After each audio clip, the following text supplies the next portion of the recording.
Welcome. In this video, we will show you how to properly install Permaloc's AsphaltEdge asphalt restraint. Before you begin the installation of edging and asphalt, you must prepare the base according to specifications, including a compaction of at least 95% proctor density.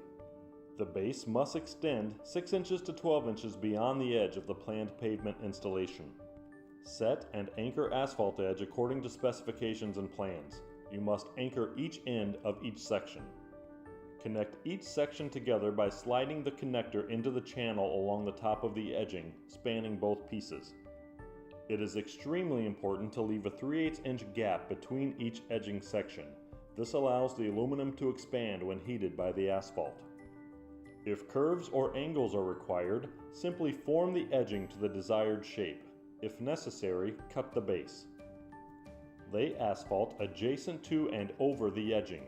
Asphalt should go approximately ½ inch over the top of the edging, depending on expected compaction results.